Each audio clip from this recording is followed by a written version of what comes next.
আছুটো সমগ্ৰ অসমত শাখা আছে, আঞ্চলিক শাখা বিভিন্ন শাখা আছে আৰু সেই হিচাপে মেল মিটিংবিলাক হৈ থাকে। গতিকে আমাৰ তামোলপুৰত লৰিণজ্যোতি গগৈ ডাঙৰীয়া আহিছে, এইটো ভাল কথা। আৰু তেখেতে যিখিনি ইয়াত বক্তব্য ৰাখিছে মই শুনিবলৈ পোৱা নাই, কিন্তু ছাত্ৰ সন্থাৰ নিজৰ এজেণ্ডা আছে, নিজৰ ইস্যু আছে, সেই হিচাপে তেখেতসকলে বহুত কথা ক'ব।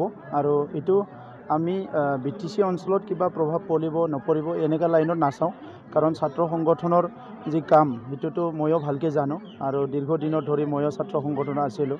গতিকে তেখেতসকলে আজি জাতীয় এজেণ্ডা লৈ পেলাই আগবাঢ়ি আছে। ইয়াত মই ৰাজনৈতিক দলৰ মানুহ হিচাপে মোৰ একো ক'বলগীয়া নাই। এতিয়ালৈকে আমি ইয়াৰ ওপৰত কোনো চিন্তা চৰ্চা কৰা নাই। AJP দলটো গঠনহে হৈছে, চ' তেখেতসকলৰ এজেণ্ডাটো আমি ভাবিছোঁ কি 2021টো টাৰ্গেট কৰি পেলাই কৰিছে। আৰু অসমত ৰাজনৈতিকভাৱে কিছুমান কাম হয়তো তেখেতসকলে ভাল পোৱা নাই যিবিলাক চলি আছে, সেইকাৰণে তেখেতসকলে বিকল্প হিচাপে হয়তো আৰম্ভ কৰিছে। তো মই নাভাবোঁ কি এতিয়া তাৎক্ষণিকভাৱে ইয়াত বহুত কিবা কিবি হ'ব।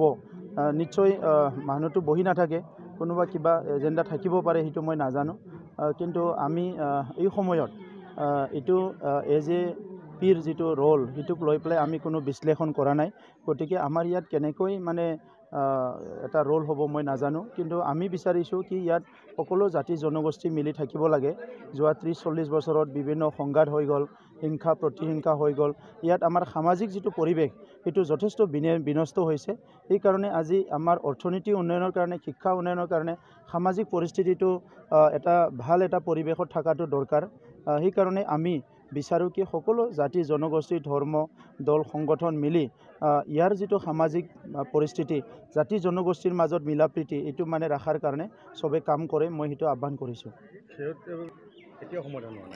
চাওক, ইয়াৰ কাৰণে দীৰ্ঘদিন ধৰি আন্দোলন কৰি আহিলোঁ আৰু এতিয়াও মই অসম চৰকাৰক দাবী জনাওঁ কি যিমান পাৰে সোনকালে শিক্ষাৰ সমস্যাটো সমাধান কৰিব লাগে।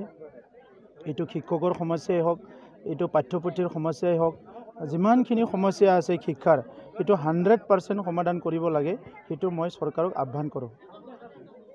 বহুত জব কাৰ্ড কেলেংকাৰী হৈছে আৰু জব কাৰ্ড আঁচনিৰ নামত প্ৰায় 650 কোটি টকা যোৱা 2 বছৰত BPFৰ নেতাবিলাকে আত্মসাৎ কৰিছে। ইয়াৰ আমি ইনকুৱাৰী বিচাৰিছোঁ।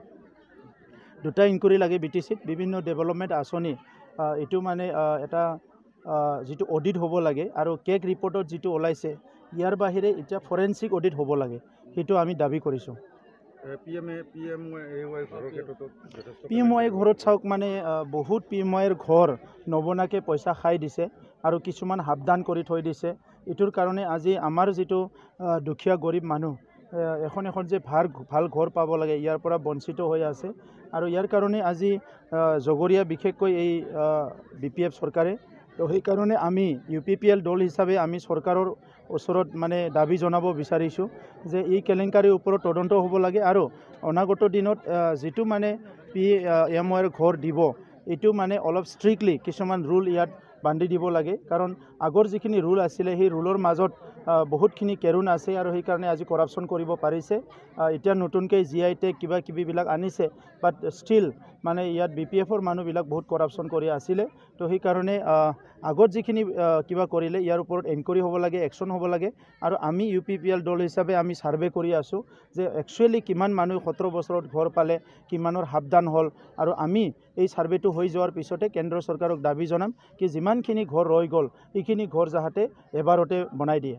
আৰু যদি কৰাপশ্যন কৰি আজিলৈকে সাৰি যোৱা নাই, চিদাম্বৰমৰ নিচিনা মানুহ যদি জেলত গৈছে আৰু বাকীবিলাক আৰু ক'ত থাকিব।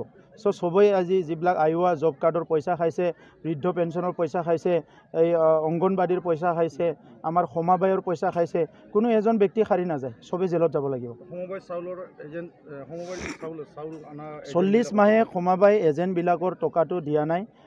যি অলপ কমিশ্যন তেখেতসকলে পাব লাগে, সেই কমিশ্যনৰ পইচাটো সমবায়ৰ EM আৰু অফিচাৰবিলাক লগ লাগি খাই দিছে। অসম চৰকাৰে এইটো ক্লিয়াৰলি কৈছে, যোগান মন্ত্ৰীয়ে। মই এমাহ আগতে সুধিছিলোঁ আৰু তেখেতে কৈছে যে অসমত এমাহৰে পেণ্ডিং আছে, বাকীখিনি চব আহিছে, কিন্তু ইয়াত BTCত আহি পেলাই 40 মাহৰ যিটো আছে কমিশ্যন এইটো আমাৰ সমবায়ৰ যিবিলাক ব্যক্তি আছে, এজেণ্টবিলাক আছে, এইবিলাক পোৱা নাই। সেইকাৰণে আমি দাবী জনাইছোঁ যে অতি শীঘ্ৰে এইটো ৰিলিজ কৰি দিব লাগে আৰু ইয়াৰ ওপৰত এটা ইনকুৱাৰী হ'ব লাগে।